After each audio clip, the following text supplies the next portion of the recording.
My name is Kanika, and this year I was partnered with an organization called Maharashtra,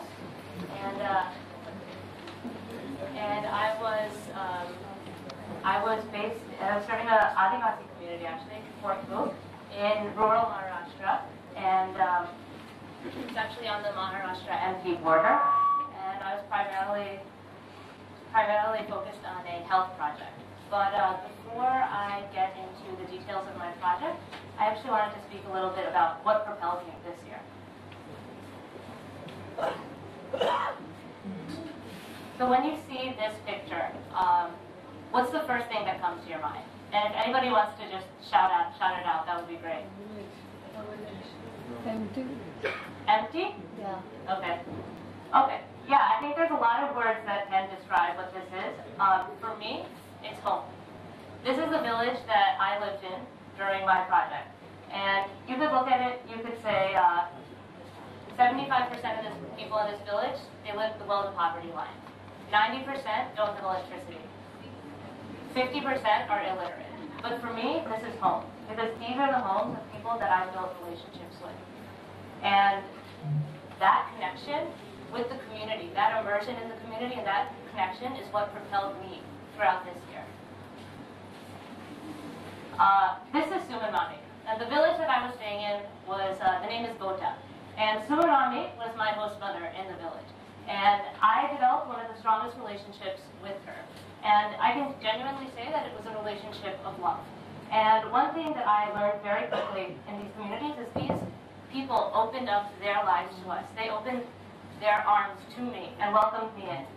And as soon as I really got to engage with that, I realized that I had to give my best to them. Because it made me, I realized that what they were giving me was their best, and I wanted to give my best to them. And that desire, really, really, throughout the year, that is what propelled me to actually become obsessed with my project and become obsessed with serving the community. And actually, the day I left, Sumanmami said, the same day I left was the same day that my host brother was going outside of the village for school. And she said to me, she was very sad, and she said, today my oldest daughter and my son are both leaving me. And that just gives you an idea of the depth of the connections that you can develop in these communities. And not only is it the depth of the connections, but it's also living in these communities, you are able to gain the acceptance of the villagers and gain their trust, which is huge in terms of propelling any project forward. In addition to that, you're able to gain a better understanding of their mentality. So one of the issues that our organization struggled with,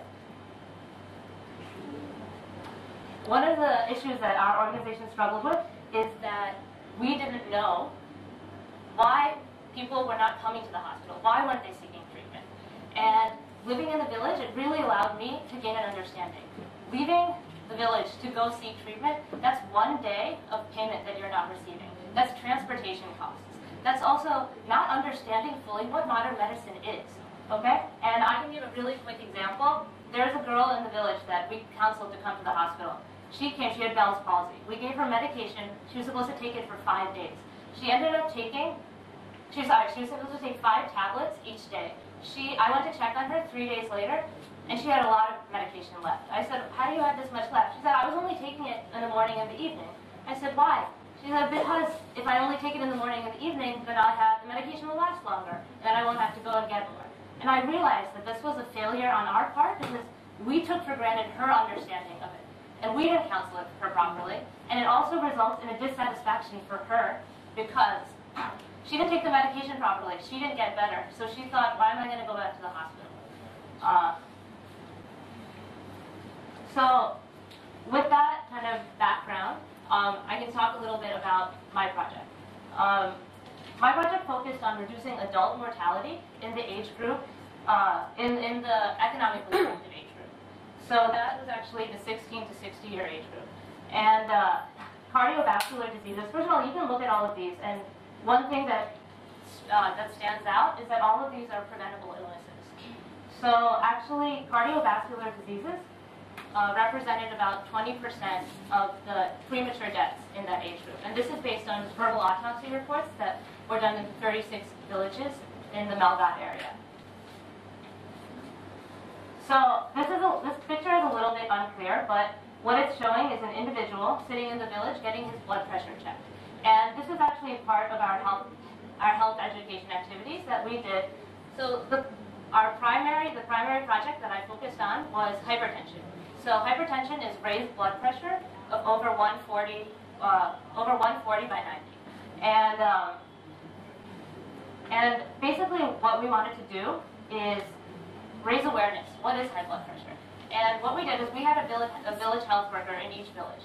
And what those health workers did was we screened 13 entire villages, and we checked the blood pressure of everyone between the age groups of 16 and 60.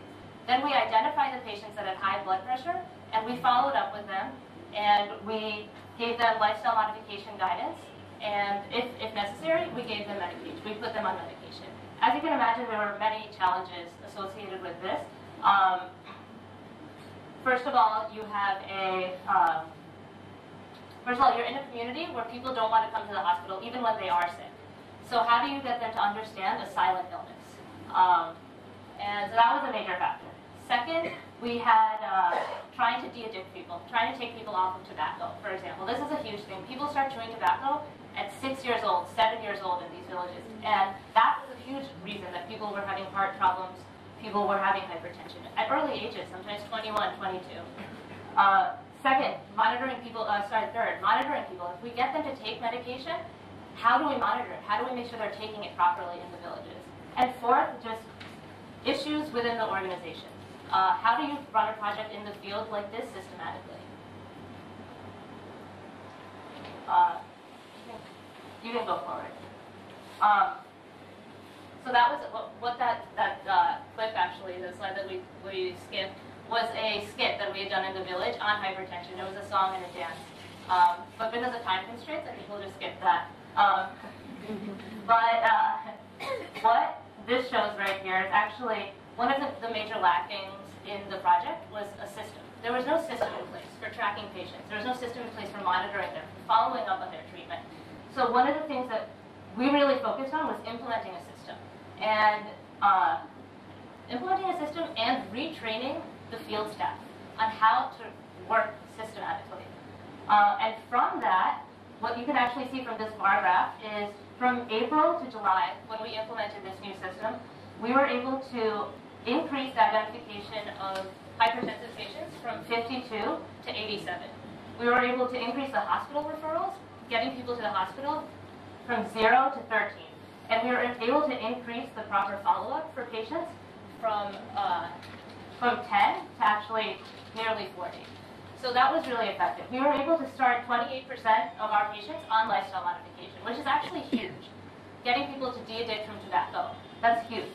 14% have actually given up one addiction. And one of our patients, she's 26 years old, she actually gave up chewing good gut 10 times a day and stopped brushing her teeth with tobacco munching, and which she was doing for 3 to 4 times a day, and her blood pressure immediately reduced.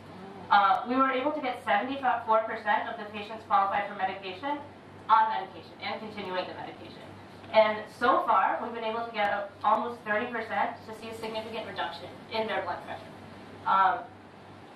So this is just the initial phase of the project, and the results are already encouraging. And we'll see going forward. But a big thing is getting the systems in place and raising health education, raising awareness, and doing health education activities in the village.